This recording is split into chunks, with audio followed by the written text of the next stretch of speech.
అందరికీ నమస్కారం. Fakir 4 the journey వితిన్లో 5వ భాగానికి వచ్చేసాం. ముందుగా ఆ బాబా యొక్క దివ్య పాదాలకు నమస్కారం చేసుకుని వారి ఆశీర్వాదం తీసుకుని సెషన్ మొదలు పెట్టుకుందాం. ఓం శ్రీ గణేశాయ నమః. ఓం శ్రీ గురుభ్యో నమః. ఓం సమర్థ సద్గురు శ్రీ సాయినాథాయ నమః. ఓం సాయిరామ్. ఈ ఫకీర్ సిరీస్ ద్వారా బాబా మనకు స్టెప్ బై స్టెప్ మన సెల్ఫ్ ఇంప్రూవ్మెంట్ ప్రాసెస్ అనేది చెప్తూ ఉన్నారు. ఇక్కడ ఈ ఫకీర్ 4లో మనకి మన ప్రయాణం లోపలికి ఎలా సాగాలి అనే దాని మీద బాబా మెయిన్గా ఫోకస్ చేస్తూ ఉన్నారు. మొదట మనల్ని మనం గమనించుకుంటూ మనలో ఏం లోపాలున్నాయి, ఏం బలహీనతలున్నాయి, మనలో దోషాలేంటి, అంటే మన క్యారెక్టర్ ఫ్లాస్ ఏంటి, ఎక్కడ మనం తప్పు చేస్తూ ఉన్నాం, ఎక్కడ మనం ఫిక్స్ చేసుకోవాలి, ఇలాంటివన్నీ గమనించుకోమంటూ ఉన్నారు. ఆ తర్వాత ఏం చెప్పారు, అలా గమనించుకున్నప్పుడు ఒక్కొక్కసారి మన మీద మనకే కోపం వచ్చేస్తుంది. ఇలా ప్రవర్తించానా, ఇంత బ్యాడ్గా ఉన్నానా అన్నట్టు. అలాగా గిల్టీ ఫీలింగ్లోకి, మన మీద మనమే కోపంలోకి వెళ్ళిపోతాం. అది కూడా సరికాదు. మనం అందరం కూడా తప్పులు చేసిన వాళ్ళమే. దేనివల్ల చేసాం? అజ్ఞానం, అంటే మనకు తెలియదు, ఒక ఇగ్నోరెన్స్ స్టేట్లో ఉన్నాం మనం. అందుకే బాబా మనకి ఈ జ్ఞానాన్నంతా ఇస్తూ ఉన్నారు. అప్పుడంటే తెలియదు, మరి తెలిసిన తర్వాత అయినా నెక్స్ట్ మనం మంచిగా ప్రవర్తించాలి కదా, మళ్ళీ తప్పు చేయకుండా ఉండాలి.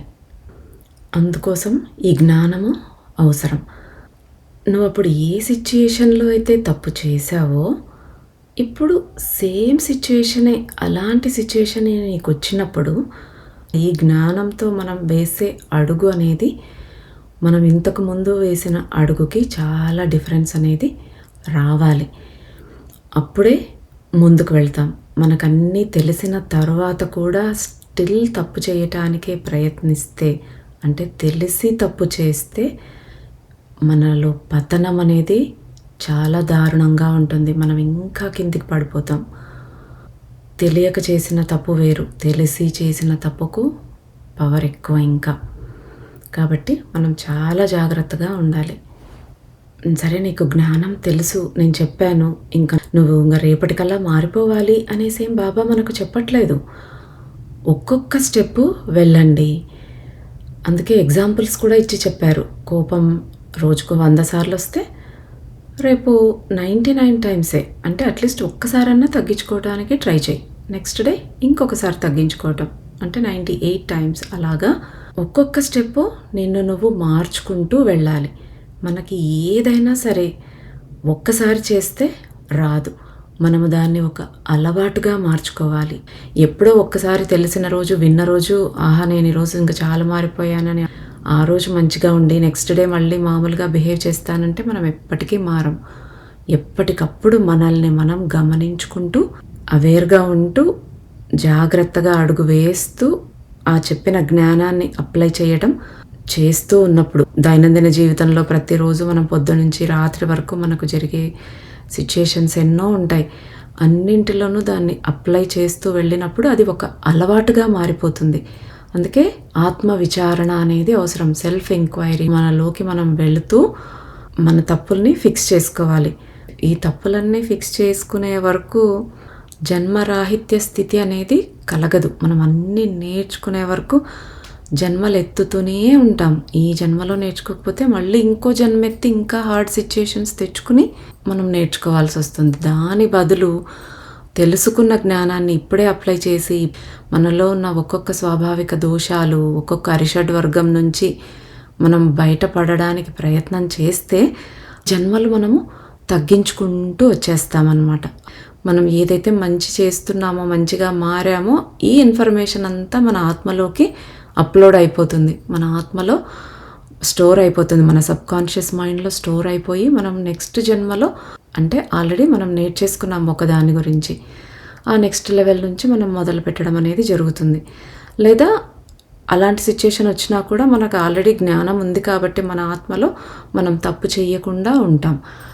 అందుకే బాబా ఇన్నిసార్లు ఇన్ని రకాలుగా ఇన్ని సిచ్యుయేషన్స్ తీసుకుని చూపిస్తూ మనకి ఎగ్జాంపుల్గా అన్నీ ఎంత చక్కగా ఎక్స్ప్లెయిన్ చేస్తూ ఉన్నారు. అసలు ఇంకా అరటిపండు ఒలిచి నోట్లో పెడుతున్నట్టుగా మనకి బాబా చేస్తున్నారు. ఇంకా మళ్ళీ నమిలి మింగుతామా లేదా ఊసేస్తామా అనేది మన ఫ్రీ విల్ని బట్టి ఉంటుంది. అందుకే బాబా ఫ్రీ విల్ చాలా ఇంపార్టెంట్ అని చెప్పారు. ఆ ఫ్రీ విల్తోనే నువ్వు డిసైడ్ చేసుకుంటావు పాటించాలా లేదా బాబా చెప్పినది, లేదా నా ఓల్డ్ సెల్ఫ్ నేను ఎలాగ ఉన్నానో అలాగే ఉంటాను, అలాగే బాగుంది, అలాగే కష్టాలు అనుభవిస్తాను, అలాగే కర్మ బిల్డ్ చేసుకుంటాను అంటే మన ఇష్టం. మనకు ఆ చాయిస్ అనేది ఆ భగవంతుడు మనకే ఇచ్చారు కాబట్టి మన చేతిలోనే రిమోట్ అనేది పెట్టారు బాబా. ఇంకా మనం ఎలాగా నడుచుకుంటామనేది మన ఇష్టం. చివరిగా బాబా మనకేం చెప్పారు? ఆలోచనలను మనస్సును నియంత్రించే మార్గం. దానికి మనకు ఆలోచనలని మండుతున్న బొగ్గు ముక్కలతో పోల్చి చెప్పారు. బొగ్గు ముక్క చేతిలో ఉన్నప్పుడు ఎవరైనా కూడా అలాగే పట్టుకుని ఉండలేరు. వేడి బొగ్గు ముక్క చేతిలో ఉన్నప్పుడు కాలుతుంది. మనం ఎలాగ దాన్ని విసిరేస్తామో అలాగే అనవసరమైన ఆలోచనలు మనలో రేగుతూ ఉన్నప్పుడు వాటిని అక్కడికక్కడే స్టాప్ చేసేసేయాలి అన్నట్టుగా కంపేర్ చేసి చెప్పారు బాబా మనకు. అలాగే మండుతున్న బొగ్గు ముక్కని కాలుతూ ఉన్నా సరే అలాగే గట్టిగా పట్టుకున్నాం అనుకోండి, పిడికిలు బిగించి ఏమవుతుంది? స్కిన్ అంతా అతుక్కుపోతుంది, దానికి చాలా హాని జరుగుతుంది. అలాగే మనకు అనవసరమైన ఆలోచనలు అంటే వేరే వాళ్ళ గురించి వేరే వాటి గురించి మనకి ఏ రకంగా యూజ్ లేనటువంటి ఆలోచనలు చేయటం వల్ల మనకు కూడా అలాగా హాని జరుగుతుంది. వాటిని అలాగే పట్టుకొని ఉండొద్దు అనేసి చెప్పారు బాబా. ఇంకొక సినారియో ఏం చెప్పారు? మండుతున్న బొగ్గు ముక్కని ఆరిపోకుండా ఊదుకుని ఊదుకుని మరీ మంట పెంచుకుని చేతిలో పట్టుకొని బాధపడటం. దానికి ఏం చెప్పారు బాబా? వస్తున్న ఆలోచనలని ఏ రకంగా అదుపు చేయటానికి ప్రయత్నించకుండా అలాగే రాణిస్తూ ఇంకా ఎప్పుడెప్పుడో జరిగినవన్నీ కూడా గతాన్ని తవ్వుకుంటూ ఆ ఆలోచనలు కూడా చేస్తూ ఊరికే బాధపడిపోతూ డిప్రెషన్లోకి వెళ్ళిపోతూ ఉంటారు. చాలా వరకు డిప్రెషన్లో ఉన్న వాళ్ళంతా ఇలా ఆలోచిస్తూ ఉంటారు ఏదో ఒక దాని గురించి. ఇప్పుడు దానివల్ల సాధించేది ఏమీ ఉండదు, కానీ ఏదో ఒక ఆలోచన వస్తూ ఉంటుంది మైండ్లో. భార్యాభర్తలు గొడవ పడితే అప్పుడు జరిగిన గొడవ కాకుండా ఇంకెప్పుడో ఏదో జరిగినవన్నీ తవ్వుకుంటూ ఉంటాం. చాలా వరకు అందరి జీవితంలో అది ఎక్స్పీరియన్స్ చేసే ఉంటాం. నేను ఎక్స్పీరియన్స్ చేశాను, అందుకే ఇప్పుడు బాగా అర్థమవుతుంది నాకు. సో అలా తవ్వుకుని ఇంకా బాధపడుతూ ఆ బాధని పెంచుకుంటూ ఉంటాం. దాన్నే ఆ నిప్పు కణాన్ని ఊదుకుని మరీ అంటే మంట పెంచుకోవటం అంటే అదే అన్నమాట. నిప్పులో నెయ్యి పోసి ఇంకా వెలిగించినట్టుగా. సో అలా చెయ్యొద్దండి అనేసి ఎంత సింపుల్గా మనకు అర్థమయ్యేలాగా బొగ్గు ముక్క ఎగ్జాంపుల్ అసలు ఎంత బాగా సరిపోయిందో. అది మనల్ని ఎంత హర్ట్ చేస్తుంది, మన మనసుని ఎంత బాధ పెడుతుంది. అయినా పట్టుకునే ఎందుకు ఉంటాం, ఎందుకు అలా పట్టుకుని వేలాడుతూ ఉంటాం. వాటిని వీలైనంత ఫాస్ట్గా వదిలించుకుని ప్రశాంతంగా ఉండాలి. దానికోసం మనకి బాబా ఆ ఆలోచనల్లోంచి బయటపడటానికి మళ్ళీ ఇంకా వేరే మార్గాలు కూడా చూపించారు. ఏంటవి? ఆ ఆలోచనను మళ్ళించి మనసుని ఒక నామం జపించటం పైన లగ్నం చేయొచ్చు, లేదా శ్వాసని గమనించటం అంటే కూర్చుని అదే పనిగా కళ్ళు మూసుకొని ధ్యానం చేయకపోయినా ఏ పని చేస్తున్నా కూడా శ్వాసని గమనించటం ఎలా జరుగుతోంది దాని మీదకి ధ్యాస తీసుకొని రావాలి. మరొక మార్గం ఏం చెప్పారు? ప్రజెంట్ మూమెంట్లో ఉండాలి. అంటే చేస్తున్న పని ఏదైనా పూర్తి ధ్యాస దాని మీద. ఇప్పుడు వెజిటబుల్స్ కట్ చేస్తున్నాం లేదా డ్రైవ్ చేస్తున్నాం, కంప్లీట్గా ఏ ఆలోచన లేకుండా చేసే పని మీద ధ్యాస. అలా మైండ్ఫుల్గా మనం ఏ పనైనా చేసినప్పుడు మన ధ్యాస పక్కకి వెళ్ళిపోకుండా దాని మీదకి వచ్చేస్తుంది, అంటే ప్రజెంట్ మూమెంట్లోకి వచ్చేస్తుంది అన్నమాట. సో మనకి ప్రాబ్లం ఏంటి చెప్తూ ఆ ప్రాబ్లమ్ని ఎలా సాల్వ్ చేసుకోవాలో కూడా బాబా చక్కగా అందిస్తూ ఉన్నారు. ఇక మరి ఈరోజు బాబా ఏం చెప్పబోతున్నారో, దేని గురించి చెప్పబోతున్నారో చూద్దాం. బాబా మరియు రుద్ర ఇంకో పర్వతంపై మరొక గ్రామంలో ఉన్నారు. అక్కడ అందరూ కూడా, ఆ ఊళ్ళో ఉన్న వాళ్ళందరూ కూడా తమ పనిలో చాలా బిజీగా ఉన్నారు. అక్కడ చాలా శబ్దం, అంటే వాళ్ళు ఏదో చేస్తూ ఉన్నారు, దాని నుంచి ఎంతో నాయిస్ వస్తుంది. ఒక హడావిడి వాతావరణం ఉంది. అలా ఉన్నప్పటికీ కూడా ఆ శబ్దంలో కూడా ఒక నిశ్చలత ఉందని రుద్ర గమనించాడు. అంటే అంతటి హడావిడి వాతావరణంలో కూడా ఏదో ప్రశాంతత, ఏదో ఒక స్టిల్నెస్ అనేది ఉంది అక్కడ. ప్రతి వ్యక్తి వారు చేసే పని ఏదైనా సరే, వాళ్ళు చేస్తున్న పనిలో లోతుగా మునిగిపోయి ఉన్నారు. అంటే చక్కగా వాళ్ళు చేస్తున్న పని మీద ధ్యాస పెట్టారన్నమాట. అక్కడే పిల్లలు ఆడుకుంటూ ఉన్నారు, కానీ తమ ఆటతో పూర్తిగా మమేకమైపోయి ఉన్నారు. అంటే వాళ్ళు కూడా అంత లీనమైపోయి ఆడుకుంటూ ఉన్నారు. పెద్దలు పొలంలో పని చేస్తున్నారు. ఎలాగా? వాళ్ళు చేస్తున్న పనిపై పూర్తిగా దృష్టి కేంద్రీకరించి చేసుకుంటూ ఉన్నారు. ఎవరైతే ఆ క్షణంలో పరమాత్మతో ఉన్నారో, జపం చేసుకుంటూ తమ పనితో ఏకమవ్వటానికి తమ వంతు కృషి చేస్తున్న వారిని రుద్ర గుర్తించగలిగాడు. వారి చుట్టూ ఉన్న వైబ్రేషన్స్ వారు ఆ క్షణంలో ఎంతగా లీనమయ్యారో అనేది స్పష్టంగా సూచిస్తూ ఉన్నాయి. ప్రతి వ్యక్తికి, ప్రతి వస్తువుకు, అన్నింటికీ దాని సొంత వైబ్రేషన్, ఒక ప్రకంపన అనేది ఉంటుంది. సో వాళ్ళ వైబ్రేషన్స్ చూస్తూ ఉన్నప్పుడు రుద్రకి అర్థమైపోతుంది ఎవరు ఎంత లీనమై పనిచేస్తున్నారు అనేది. మన ఇన్వాల్వ్మెంట్ ఎంత ఎక్కువైతే అంత ఆలోచనలు, భారము, ఆందోళన, కష్టాల నుంచి విడుదలైపోతాం.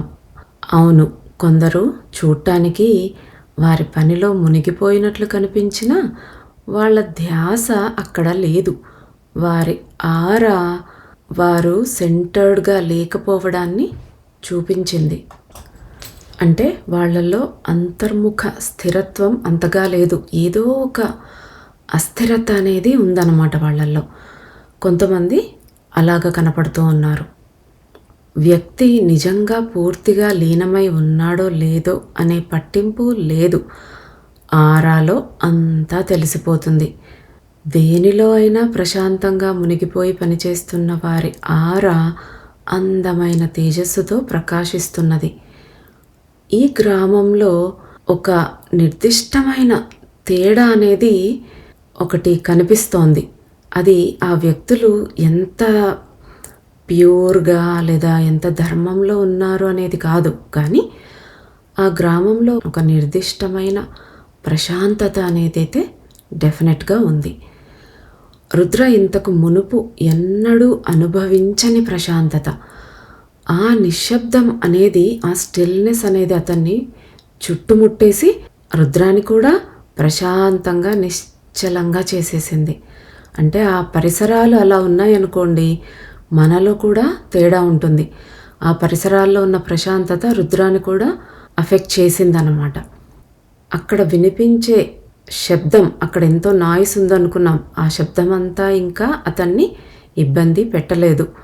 రుద్రాకు ఈ సాధారణమైన గ్రామాన్ని వదిలి వెళ్ళాలని అనిపించట్లేదు, మనసు రావట్లేదు.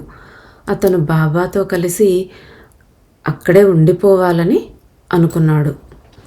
బాబా, రుద్ర ఇద్దరు కూడా ఆ చిన్న గ్రామం యొక్క వీధుల గుండా నడిచారు. వారు ఒక మర్రి చెట్టు నీడలో కూర్చున్నారు. అప్పుడు బాబా చిల్లుం వెలిగించి రుద్రకిచ్చారు.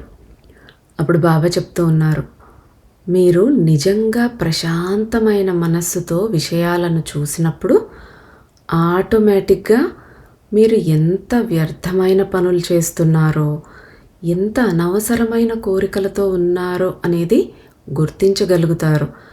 అది మిమ్మల్ని మరింత లోపలికి తీసుకువెళ్ళి ప్రజెంట్ మూమెంట్లో, ప్రస్తుత క్షణంలో ఉండేలాగా చేస్తుంది. అప్పుడేమవుతుంది, మీరు ప్రశాంతంగా మారి అనవసరమైన విషయాలన్నీ మీ నుంచి ఒకటొక్కటిగా వదిలిపోయి అసలైనది ఏ ప్రాధాన్యత అయితే ఉందో అది మాత్రమే మిగులుతుంది. మనం ఎప్పుడైనా ధ్యానంలో కూర్చున్నప్పుడు, షవర్ తీసుకుంటూ ఉన్నప్పుడు కానీ, టాయిలెట్లో ఉన్నప్పుడు కానీ, లేదా ఎవ్వరూ లేకుండా ఒక్కరమే ఉన్నప్పుడు కాస్త డీప్గా ఆలోచనలోకి వెళ్తాం. ఒక క్లారిటీ అనేది ఉంటుంది ఆలోచనల్లో.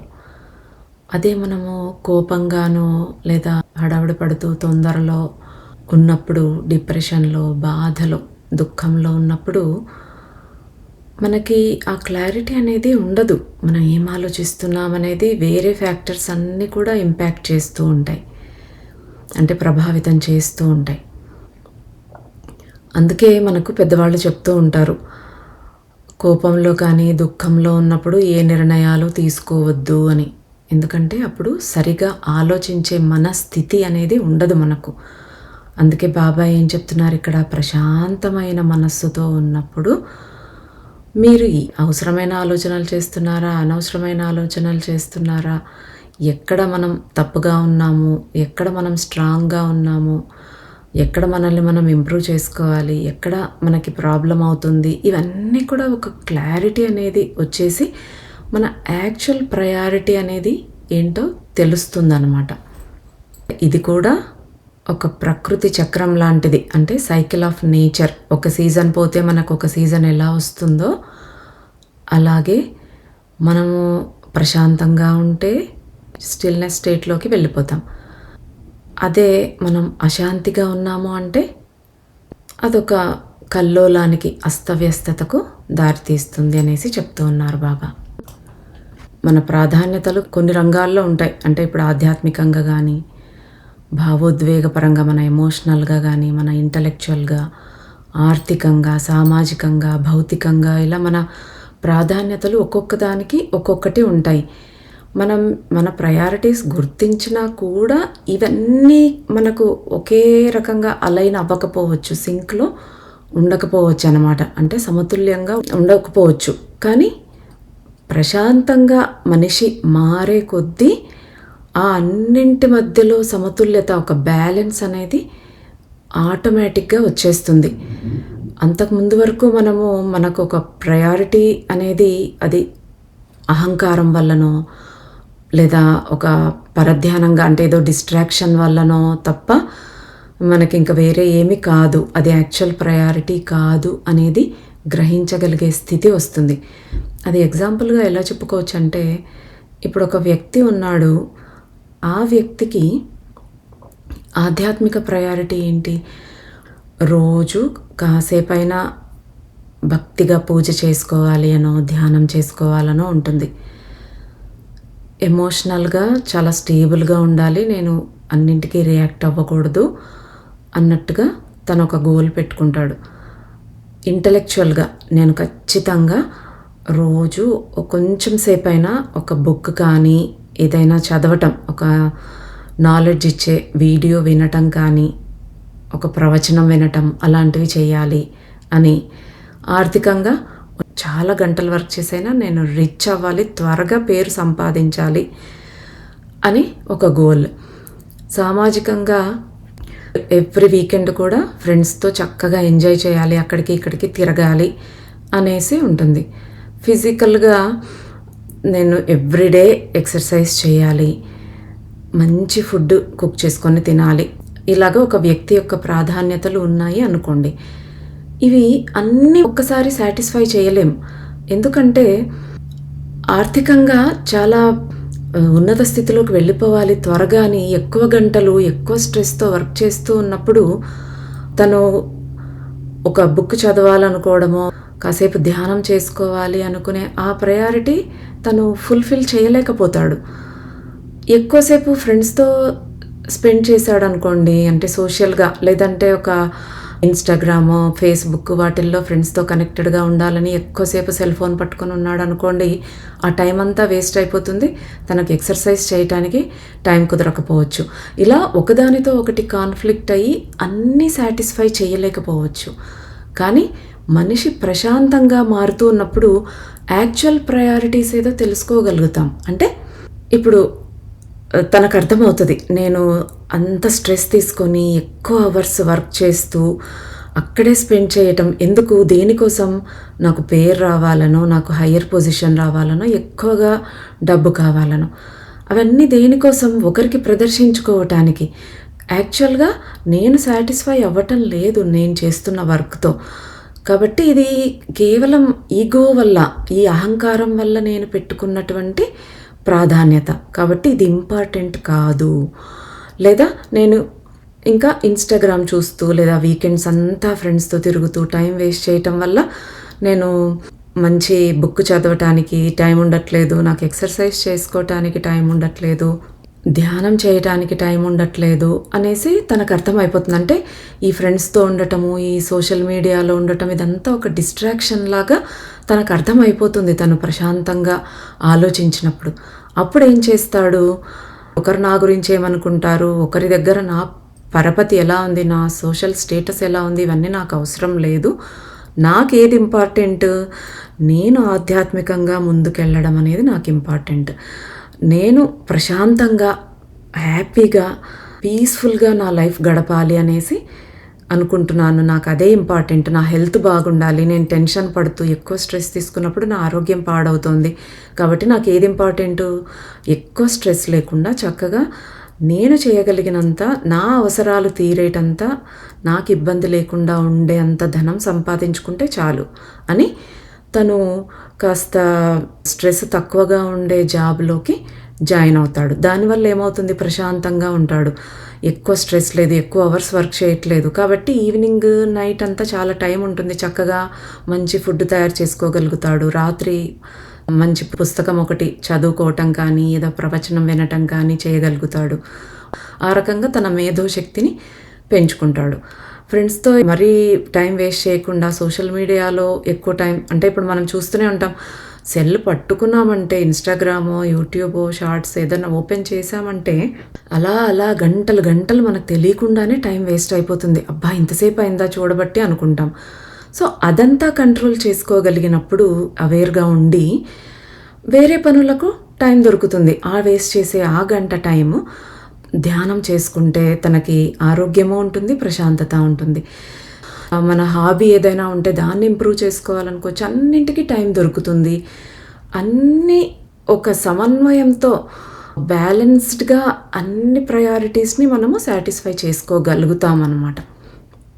సో ఈ రకంగా ఉన్నప్పుడు అది అంతిమ గమ్యానికి, అంటే మన ఫైనల్ డెస్టినేషన్ ఏంటి?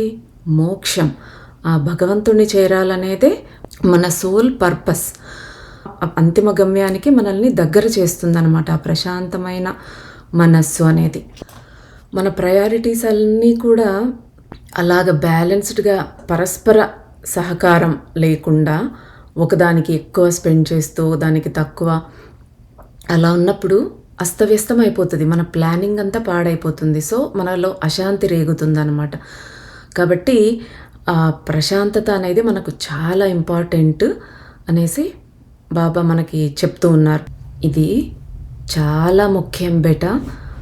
మన ప్రాధాన్యతలు సమతుల్యంగా ఉండాలి అనేసి చెప్తున్నారు. ఆ తర్వాత బాబా మరోసారి మనం మన శ్వాసకు తిరిగి వద్దాం. శ్వాస ఒకరి ఆలోచనలను నిర్ణయిస్తుంది. ఆలోచనలు మన మాటలను ప్రభావితం చేస్తాయి. ఆ రకంగా మన శ్వాస, ఆలోచన, మాట మనం చేసే పనులకు ఇంధనంలాగా పనిచేస్తుంది. అలా ఇది శ్వాస నుంచి మొదలై పని వరకు వెళుతుంది. చివరికి ఏమవుతుంది? అది కర్మకు జన్మనిస్తుంది. ఆ తర్వాత కాజ్ అండ్ ఎఫెక్ట్ అనే మరో సైకిల్ని ఓపెన్ చేస్తుంది. మన ప్రశాంతత నిశ్చలతకు దారితీస్తే మన అసహనము, ఆ రెస్ట్లెస్నెస్ అనేది అస్తవ్యస్తతకు దారితీస్తుంది. ప్రశాంతత అనేది లేకుండా నీ లోపలికి నువ్వు వెళ్ళటం సాధ్యం కాదు. అలాగే మనలో యాక్సెప్టెన్స్ లేకపోతే ఈ ప్రశాంతంగా ఉండటం అనేది సాధ్యం కాదు. ఇలా ఒకదానితో ఒకటి అన్నీ ముడిపడి ఉంటాయన్నమాట. అందుకే వీరబ్రహ్మేంద్ర స్వామి చెప్తారు, ఉత్తమోత్తమమ్ము ఉచ్ఛ్వాస నిశ్వాస పంక్తులరసి తాను బ్రహ్మమగుట ముసుగులోన శివుడు పొసగియున్నాడయ్యా కాళికాంబ హంస కాళికాంబ. శ్వాస అనేది అంత ఇంపార్టెంట్. ఆ శ్వాసలోనే అన్నీ ఉన్నాయి మనకు. పెద్దవాళ్ళందరూ కూడా శ్వాస గురించి ఎంతో గొప్పగా చెప్పారు. ఊపిరిలోనే దేవుడున్నాడు యోగీంద్రులకు అన్నారు అన్నమాచార్యుల వారు. అలాగే కాయపుటూపిరిలోనే గని ఉన్నది అని కూడా చెప్పారు.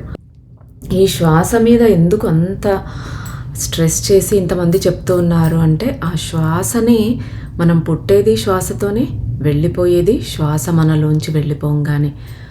అందుకే పత్రి సార్ కూడా మనకు ధ్యానం, శ్వాస మీద ధ్యాస అనేది నేర్పించారు.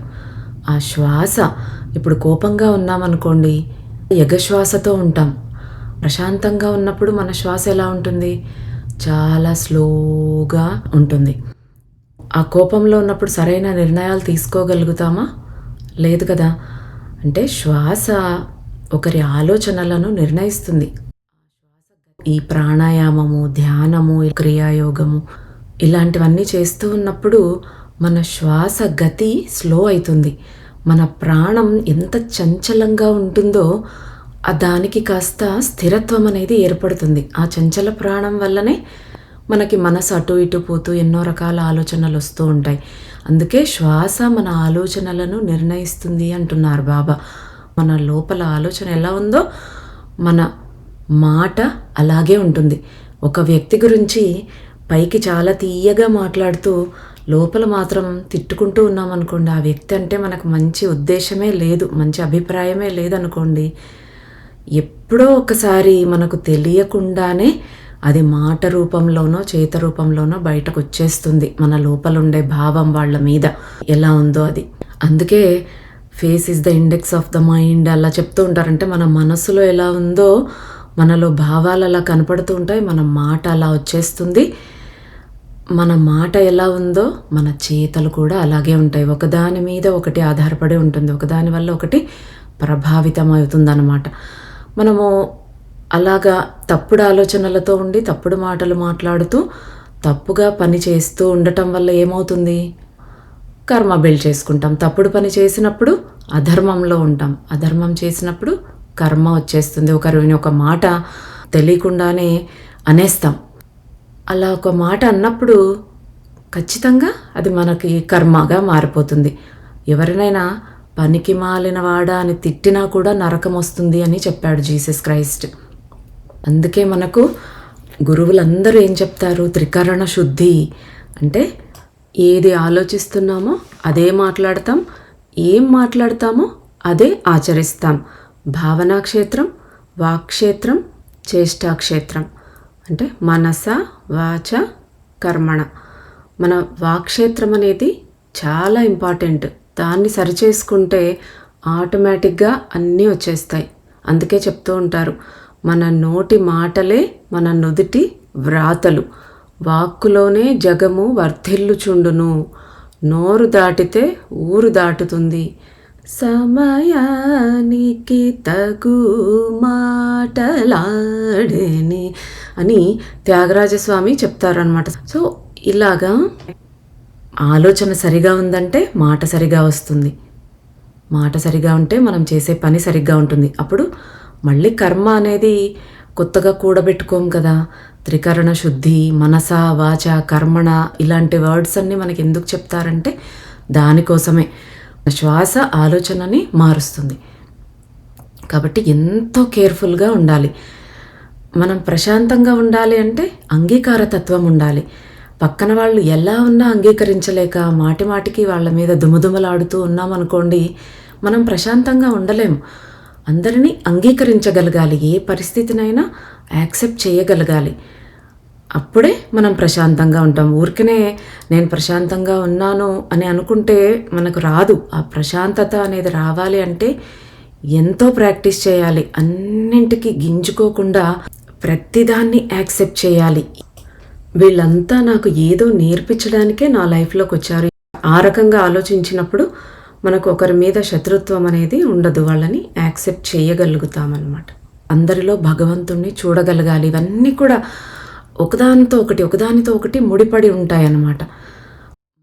నేను ఎవరిని, నేను ఏం కావాలనుకుంటున్నాను, who am I, what do I want to be, where do I want to reach, నేను ఎక్కడికి వెళ్ళాలనుకుంటున్నాను, నేను ఏమవ్వాలి అనుకుంటున్నాను, అలాంటి క్వశ్చన్స్ ఎప్పుడైతే వస్తాయో అప్పుడు మనలో అన్వేషణ అనేది మొదలవుతుంది.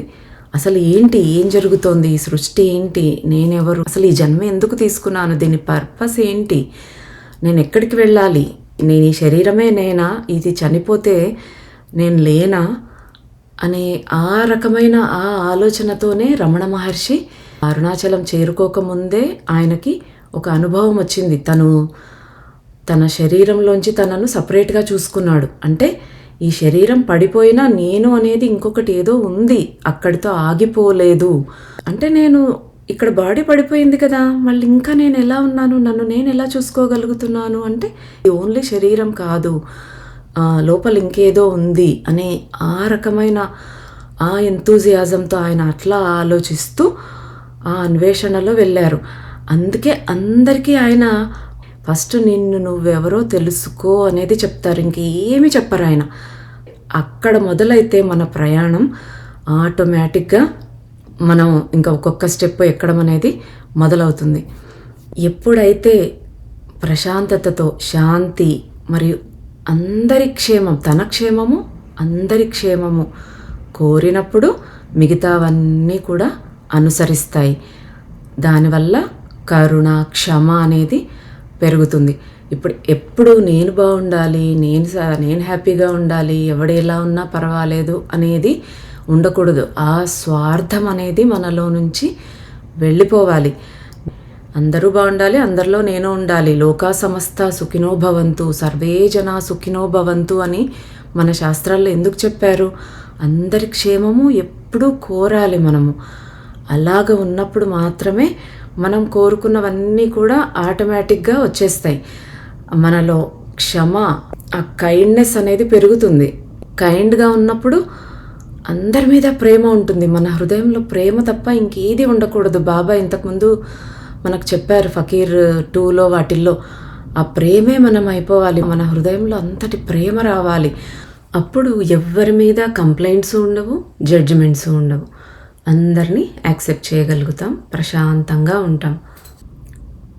ఈ మార్గంలో నడుస్తూ ఉన్నప్పుడు మీరు మీ ఫ్రీ విల్ని ఉపయోగించి మిమ్మల్ని విముక్తి చేసుకోవడమే కాకుండా ఈ ఇచ్చిపుచ్చుకోవడము, కాజ్ అండ్ ఎఫెక్ట్ వీటిల్లో ఇరుక్కుని బాధపడుతూ ఈ కర్మ డ్యాన్స్లో ఎవరెవరైతే పార్టిసిపేట్ అయ్యున్నారో, ఎవరైతే ముడిపడి ఉన్నారో వాళ్ళందరినీ కూడా విముక్తి చేయగలుగుతారు. ఈ కాజ్ అండ్ ఎఫెక్ట్ అంటే ఏంటి? ఇప్పుడు మనం ఒక తప్పు చేసాం, కోపంగా ఉన్నాము, తప్పుగా ప్రవర్తించాము, దానివల్ల ఎవరికో చెడు జరిగింది, దానివల్ల మనకు కర్మ వచ్చింది, దానివల్ల మనం ఈ బాధపడుతున్నాం.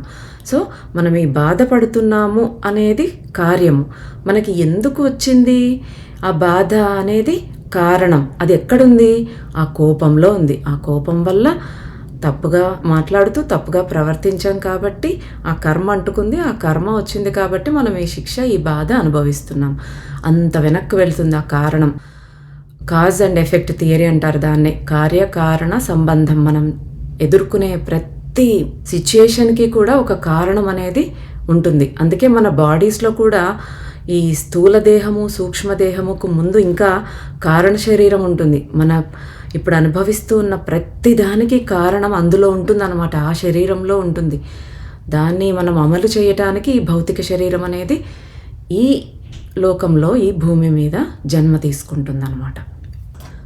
దీన్ని తత్సత్వే తత్సత్వం అంటే ఏ ఉంది అంటే బి ఉంటుంది, ఫైర్ ఉంది అంటే వేడి ఉంటుంది.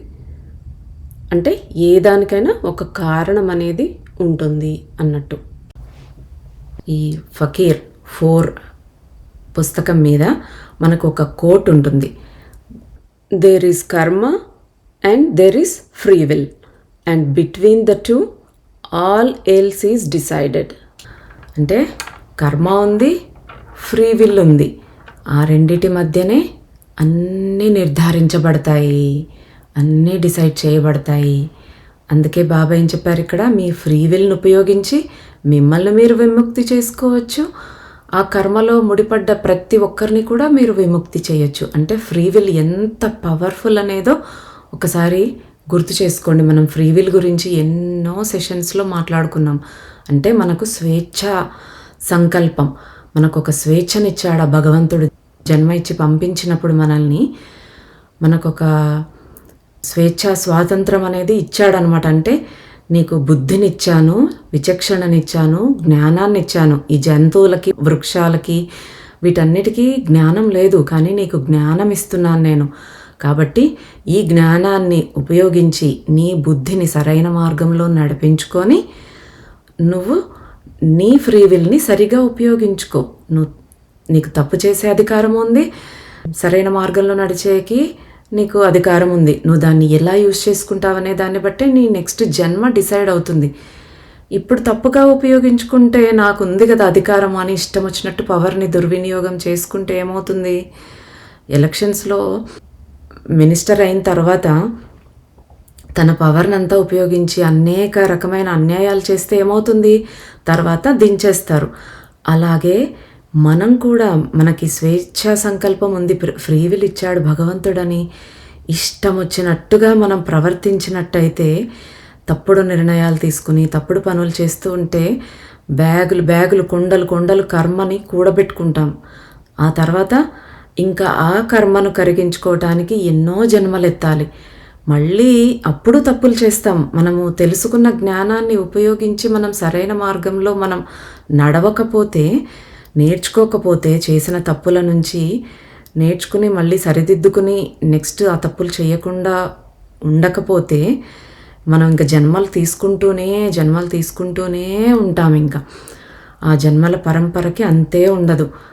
ఎప్పటికీ మనం నేర్చుకోకపోతే చెప్పుకున్నాం కదా, మరి తిరియక్కగా అంటే వెన్నెముక అడ్డంగా ఉండే జీవిగా జన్మ తీసుకుంటాం. మనకు గరుడ పురాణంలో, గురు చరిత్రలో, దేవి భాగవతంలో ఇలా చాలా గ్రంథాల్లో మనకు ఇచ్చారు. మనం ఏ తప్పు చేస్తే, ఏ తప్పుడు మాట మాట్లాడితే మనకి ఏ శిక్ష వస్తుంది అనేది. కాబట్టి అవన్నీ అందరూ తప్పకుండా చదవాల్సినవి. పురాణాలు, ఇతిహాసాలు ఇవన్నీ. అందులో మనకి ఎన్నో రహస్యాలను ఇమిడ్చి పెట్టారు ఋషులు.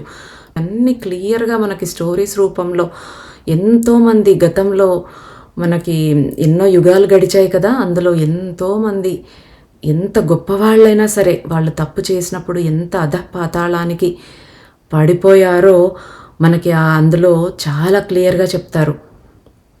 కాబట్టి మన స్వేచ్ఛని దుర్వినియోగం చేయకూడదు.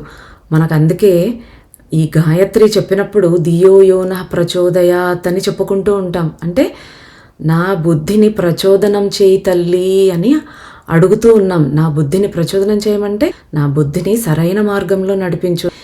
నా బుద్ధి గడ్డి తినకుండా సరైన మార్గంలో నడిస్తే నేను సరైన నిర్ణయాలు తీసుకుంటాను, సరైన ఆలోచనలు చేస్తాను, సరైన మాటలు మాట్లాడతాను, సరైన పనులే చేస్తాను అని మనం అడుగుతూ ఉన్నాం. ఆ భగవంతుణ్ణి మనం వేడుకోవడంలో అర్థం అదే అనమాట. కాబట్టి మన ఫ్రీ విల్ని ఇష్టం వచ్చినట్టుగా కాకుండా కర్మ నుంచి బయటపడటానికి మనం దాన్ని ఉపయోగించుకోవాలి. అప్పుడు ఏం చేస్తాం? మనము రిలీజ్ అవుతాము, మనతో పాటుగా ఎవరెవరైతే మన కర్మలో భాగంగా ఉన్నారో మనల్ని చూసి వాళ్ళు మారుతారు, నేర్చుకుంటారు. సో వాళ్ళు కూడా రిలీజ్ అయిపోతారు. మనలో క్షమాగుణం పెరుగుతుంది. అప్పుడు క్షమించేస్తాం. క్షమించినప్పుడు మళ్ళీ పగ తీర్చుకోవటానికి ఇంకో జన్మెత్తాల్సిన అవసరం లేదు కదా. అక్కడికి ఆ క్షమాగుణంతో మనం ఆ కర్మ సైకిల్ని ఇక్కడే బ్రేక్ చేసేసేయచ్చు. అలాగా అన్నీ ఒకదానితో ఒకటి లింక్ అయి ఉంటాయన్నమాట.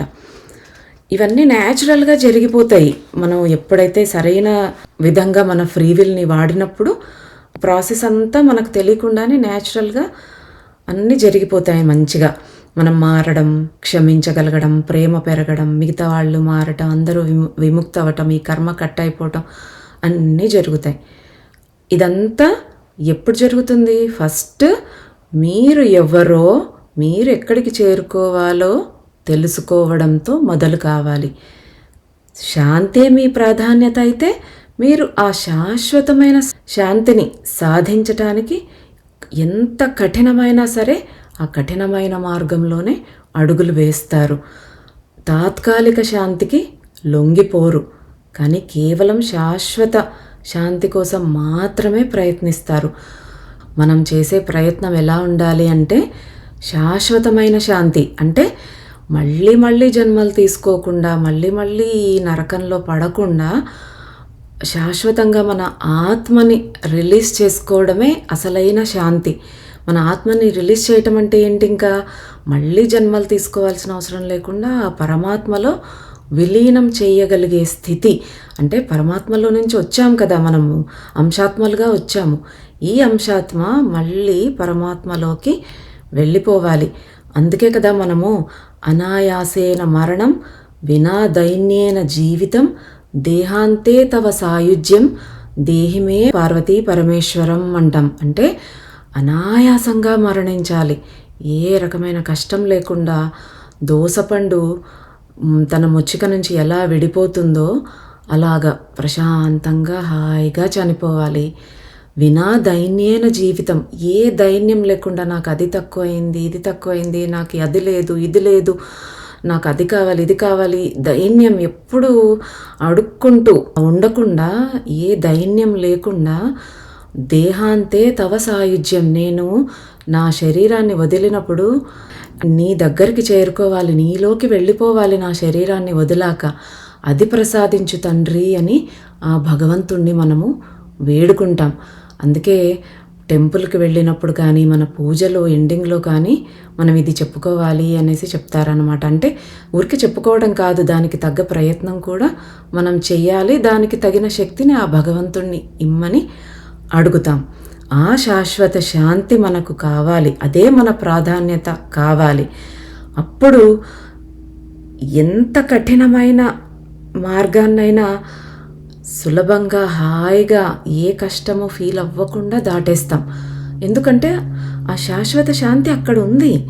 మనము అక్కడి దాకా పరిగెత్తితే నీకే ఫస్ట్ ప్రైజ్, అక్కడ కప్పు వెయిట్ చేస్తుంది అంటే ఎంత ఫాస్ట్గా, ఎంత కష్టపడి పరిగెత్తి గమ్యాన్ని చేరుకుని ఆ కప్పు ఎలా గెలుచుకుంటామో అలాగే కఠినమైన మార్గమైన దాంట్లో ప్రయాణిస్తూ సేవా మార్గంలో ఉంటూ, ప్రేమతో ఉంటూ, క్షమతో ఉంటూ, కరుణతో ఉంటూ, ఇవన్నీ మనలో వృద్ధి చేసుకుంటూ, ఇవన్నీ క్వాలిటీస్ మనం ఎప్పుడైతే ఈ మార్గంలో ప్రయాణిస్తామో, అది ఎందుకు కష్టమైన మార్గం అని అంటున్నారు?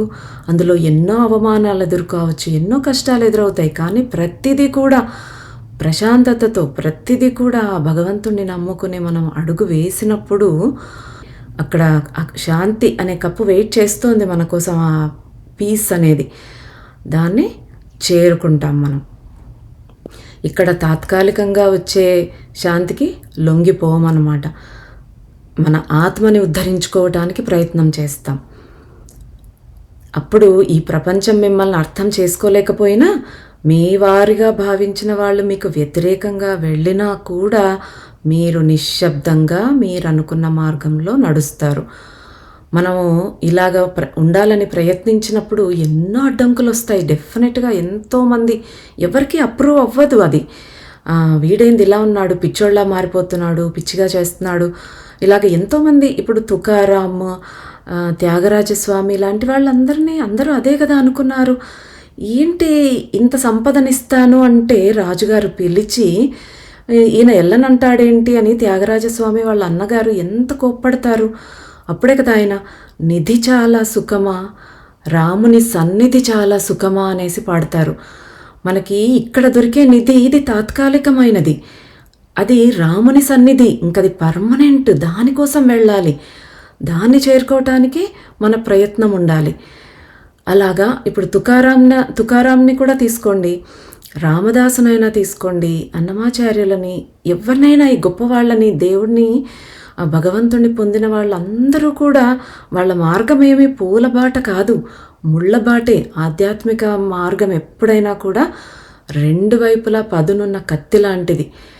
ఆ మార్గంలోనే వెళితేనే, అంత కష్టపడి వెళితేనే, ఆ ఇరుకు బాటలో వెళితేనే ఆ పరమాత్ముడిని మనం చేరుకోగలుగుతాం. మనల్ని ఎవ్వరు అర్థం చేసుకోకపోవచ్చు, కానీ ఆ మార్గంలోనే మనము నడుస్తాం. ఆ డిటర్మినేషన్ మనకు ఉండాలి అన్నమాట.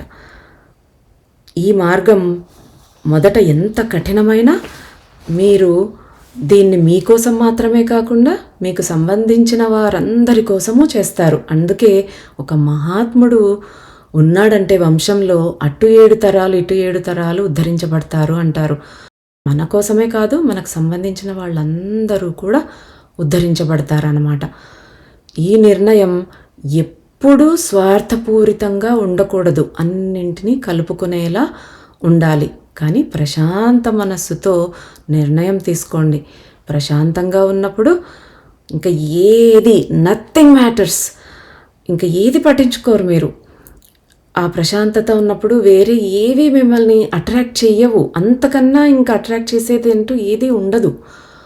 కాబట్టి మనం సెల్ఫిష్గా ఉండకుండా అందరి శ్రేయస్సు కోసమే ఉండాలి.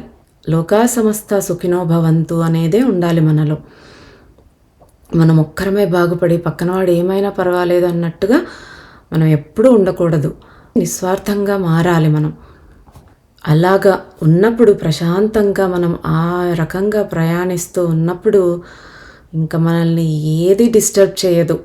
ఎవరు ఏమన్నా, ఎవరు ఏ మాటలన్నా, వాళ్ళలా అన్నారు వీళ్ళలా అన్నారు, ఇవన్నీ అసలు పట్టించుకోం మనం. అవన్నీ క్షమిస్తూ వెళ్ళిపోతాం అంతే. ఇంకా ఎవరి కర్మ వాళ్ళకు ఉంటుంది. ఎనీవే కర్మ ఎవరిని వదలదు.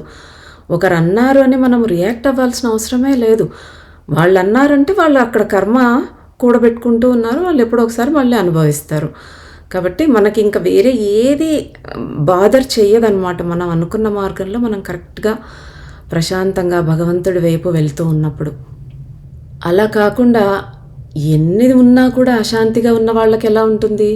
స్వర్గమే దిగి వచ్చినా కూడా వాళ్ళు తృప్తి పడరు. ఇంకా కావాలనే ఆశ, నాకే అన్ని కావాలనే స్వార్థము ఇలా ఉంటుందన్నమాట. బాబా అంటున్నారు ఇక్కడ, తప్పుదారిలో వెళ్ళాలని పట్టటం వల్ల స్వర్గం కూడా వాళ్ళ మనస్సులను మార్చలేకపోవటం వల్లనే ఈ అర్త్ బౌండ్ సోల్స్ అంటే ఇక్కడే భూమికి బంధించబడి ఉన్నాయని నేను అనుకుంటూ ఉంటాను అని అంటున్నారు బాబా.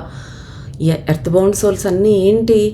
వాళ్ళు ఇంకా కోరికతో, ఇంకా ఏదో కావాలని, నాది నా వాళ్ళనే కోరికతో, స్వార్థంతో వాళ్ళు ఇంకా వెళ్ళలేరనమాట. వాళ్ళకు తృప్తి అనేది ఉండదు. అలాంటి వాళ్ళే ఇక్కడే ఉండిపోతారు. వాళ్ళు పైకి వెళ్ళలేరు. ప్రేతాత్మలుగా ఇక్కడే తిరుగుతూ ఉంటారు. అలాంటి వాళ్ళనే మనం ఎర్త్ బౌండ్ సోల్స్ అంటూ ఉంటాం. వీళ్ళు ఎలాంటి వాళ్ళని పట్టుకుంటారు అంటే వీక్ మైండెడ్ పీపుల్, ఎప్పుడు డిప్రెషన్తో, బాధతో, కోపంతో ఇలా ఉన్న వాళ్ళని పట్టుకుంటూ ఉంటాయి ఈ దయ్యాలు పట్టుకోవడము ఇవన్నీ. మనం ఎప్పుడైతే స్ట్రాంగ్గా ఉన్నామో, ప్రశాంతంగా భయం లేకుండా భగవంతుడిని పట్టుకుని ఉన్నామో ఏది ఏమీ చేయలేదు. మనల్ని ఏ నెగిటివ్ ఎనర్జీ కూడా మనల్ని ఏ రకంగా ప్రభావితం చేయలేదు. మీ మార్గంలో మిరకల్స్ జరగాలని, అద్భుతాలు కావాలని అడగొద్దు. అంగీకారం, ఆనందం, ధైర్యం, ప్రశాంతత ఇవన్నీ ఉన్నప్పుడు మీకు మీరే అద్భుతంగా మారిపోతారు. ఇవన్నీ మనం అలవర్చుకోవాలి. మంచి గుణాలు: అంగీకారం, ఆనందంగా ఉండటం, ధైర్యం, ప్రశాంతంగా ఉండటం, సేవాగుణంతో ఉండటం, ప్రేమ, ఇలాంటివన్నీ కూడా పాజిటివ్ క్వాలిటీస్ ఏవైతే ఉన్నాయో అవన్నీ ఎప్పుడైతే మనలో మనం కల్టివేట్ చేసుకుంటామో, ఎలాగా కలుపు మొక్కలన్నీ ఏరి పారేయాలి, అప్పుడే పంట పెరుగుతుంది. అలాగ మనలో ఉండే ఈ దుష్ట స్వభావాలనే కలుపు మొక్కలన్నింటినీ ఏరేసినప్పుడు మనమే ఒక అద్భుతంగా మారిపోతాం. వేదనను ఎదుర్కొంటున్నప్పుడు ప్రశాంతంగా ఉండండి, ఆనందంగా ఉండటానికే ప్రయత్నించండి. ఎందుకంటే మన మనస్సు, ఆలోచనలు, భయాలు, తర్కం, అన్యాయాలను దాటిపోవడం అనేదే మీకు గొప్ప పరీక్ష. మనం ఎందుకు వచ్చాము ఇక్కడికి? ఒక టెస్ట్ మనం ఏదో పాస్ అవ్వలేదు లాస్ట్ జన్మలో, అందుకే ఈ జన్మలో ఆ టెస్ట్ పాస్ అవ్వటానికి ఎన్నో సిచ్యుయేషన్స్ క్రియేట్ చేసుకున్నాం. ఇవన్నీ మనం ముందే తెలుసుకున్నాం కదా. మనం మనలో ఉండే అరిషడ్ వర్గాలను జయించటానికి, ఒక్కొక్క క్వాలిటీని, నెగిటివ్ క్వాలిటీని అధిగమించటానికి మనము ఈ జన్మ తీసుకున్నాం. అంటే మన మనస్సుని జయించటానికి, ఆలోచనలు, మనలో ఉండే భయాలు, ఇప్పుడు పాము అంటే భయం ఉంటుంది, నీళ్ళంటే భయం ఉంటుంది. గత జన్మలో ఏదో చేసాం, ఆ పాములని బాగా చంపి అలా చేసినప్పుడు మనలో ఆ భయం అనేది ఈ జన్మలో కూడా వెంటాడుతూ ఉంటుంది. సో ఆ భయాలని మనకు జరిగే ఎన్ని అన్యాయాలైనా ఏవైనా ఇవన్నీ ప్రశాంతంగా దాటిపోవాలి. అదే మనకి ఇక్కడ టెస్ట్. మనం జన్మ తీసుకున్నదే అందుకు. మన మెయిన్ పర్పస్, మన గోల్ అదే అన్నమాట. వాటన్నింటినీ దాటడం. కాబట్టి దానికి మనకి ధైర్యం కావాలి. అది ఎలా వస్తుంది? పరమాత్మ అందించే జ్ఞానం, ఆయన కృప, ఆయన కరుణపై మీరు విశ్వాసం ఉంచితే ఇది కష్టమే అయినా కూడా నవ్వుతూ మీరు దాటాలి అనేసి చెప్తూ ఉన్నారు బాబా. ఒక స్త్రీ తిరగలిలో ధాన్యం విసురుతూ ఉన్నప్పుడు అది చూసి కబీర్ ఏడుస్తూ ఉంటే వాళ్ళ గురువు వస్తారు, నిరంజన్ దాస్ అనుకుంటా ఆయన పేరు.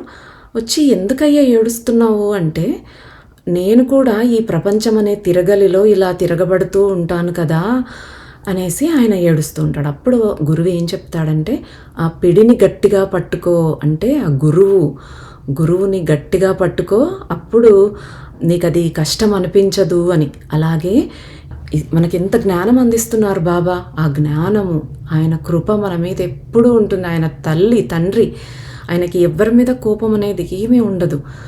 మనలాగా కాదు ఆయన. సో ఆయన కరుణపై విశ్వాసం ఉంచండి. ఆయనకు శరణాగతిలో ఉంటే, ఆయనని గట్టిగా పట్టుకుంటే, ఆయన పాదాలు, మనకి ఇది కష్టమైన మార్గమే అయినా కూడా కష్టం అనిపించకుండా దాటుకోగలుగుతామన్నమాట. తర్వాత ఇంక బాబా లేచారు. వారు గ్రామాన్ని అన్వేషించడం మొదలుపెట్టారు.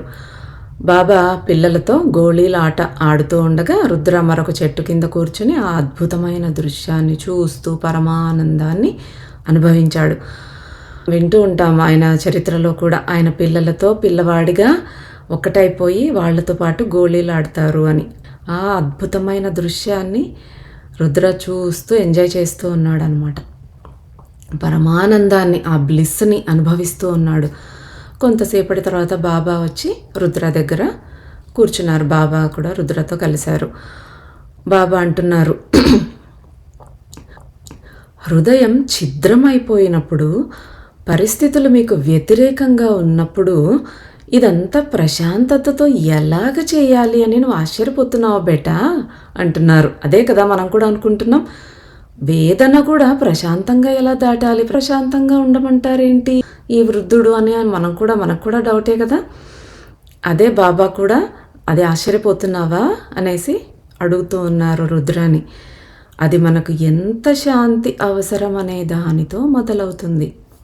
ప్రశాంత మనస్సుతో మాత్రమే మీరు శాంతిని పూర్తిగా పొందగలరు అని మీకు అర్థమవుతుంది. ప్రశాంతత అంటే జ్ఞానానికి మరో పేరు. ప్రశాంతత మరియు జ్ఞానము ఒకే నాణెం యొక్క రెండు వైపులు. ఇప్పుడు ఇంక నీ భయంకరమైన టీ తాగడానికి టైం అయింది, పద ఇంటికి వెళ్దాం అనేసి అంటున్నారు. ప్రశాంతత, జ్ఞానము ఈ రెండు కూడా ఒకదాని మీద ఒకటి ఆధారపడి ఉంటాయి. ప్రశాంతంగా ఉన్నప్పుడే మనం జ్ఞానాన్ని అర్థం చేసుకోగలుగుతాం. మనకు జ్ఞానం వచ్చినప్పుడే ప్రశాంతత అనేది వస్తుంది. ఆ రెండు కూడా ఒకదాని మీద ఒకటి డిపెండ్ అయి ఉంటాయి అన్నమాట. ఒకే నాణానికి రెండు వైపుల్లాగా. ఇంకా వాళ్ళు తలుచుకోగానే ఒక క్షణంలో వాళ్ళ కాటేజ్కి తిరిగి వచ్చేసారు. మధ్యాహ్నం అయింది. రుద్ర నీళ్లను వేడి చేయటానికి పెట్టాడు. అలాగే స్నాక్ కోసం వేరుశెనగల ప్లేటు సిద్ధం చేశాడు రుద్ర. బాబా రుచికరమైన టీ మరియు వేరుశెనగల వింత కాంబినేషన్ని ఇష్టపడేవారు. వారు నూనె దీపాలు వెలుగుతున్న సెమై డార్క్ రూమ్లో కూర్చుని ఉన్నారు. వాళ్ళు లైట్లు వేసుకోలేదు. బాబాకి దీపాలంటే ఇష్టమని రుద్ర ఎప్పుడు కూడా దీపాలు వెలిగించి ఉంచుతాడు కదా. ఆ దీపాల వెలుతురులో వెలిగిపోతున్న ఆ రూమ్లో కూర్చుని వాళ్ళు ఆ స్నాక్ తింటూ టీ తాగుతూ ఉన్నారు. రుద్ర బాబా కోసం చిలుం వెలిగించాడు. బాబా దాన్ని ఒక పీల్పు పీల్చి రుద్రకు అందజేశాడు. ఇదంతా పూర్తి నిశ్శబ్దంలో జరిగింది. మాటలకు లేదా ఆలోచనలకు అసలు చోటే లేదు.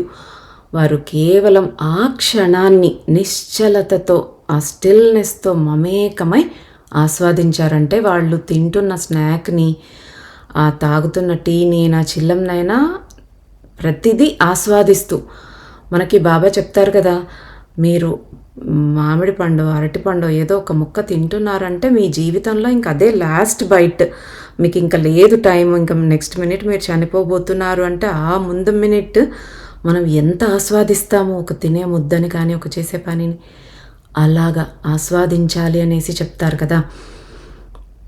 అలాగ వీళ్ళు కూడా పూర్తిగా ఆ మూమెంట్తో మమేకమై ఆస్వాదించారనమాట.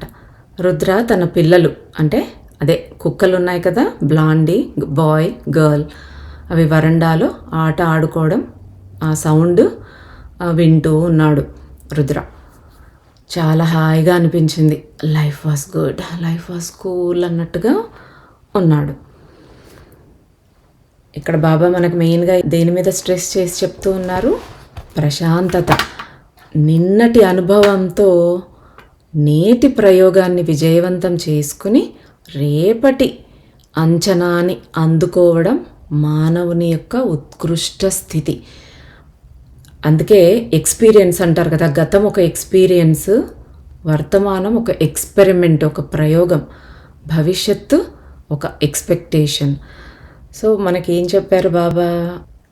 గతాన్ని తలుచుకొని బాధపడకుండా దాని నుంచి నేర్చుకుని ఇప్పుడు సరైన పని చేస్తూ మన ఫ్యూచర్ని తీర్చిదిద్దుకోవాలి. అలా జరగాలి అంటే ఏం చేయాలి?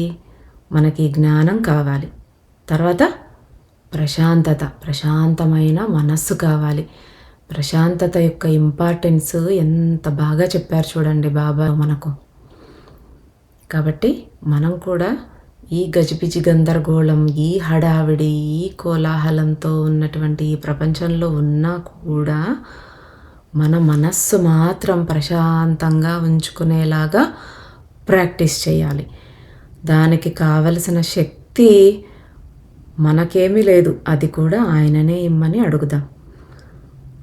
ప్రశాంతంగా ఆయన చెప్పిన జ్ఞానాన్ని మన జీవితంలో అమలు చేసుకుని ఆ పరిపూర్ణమైన శాశ్వతమైన శాంతి కోసం మనంతా ప్రయత్నం చేద్దాం. ఇక మళ్ళీ వచ్చే గురువారం కలుద్దాం. అంతవరకు సెలవు. సర్వం శ్రీ సాయినాథ పాదారవిందార్పణమస్తు. స్వస్తి.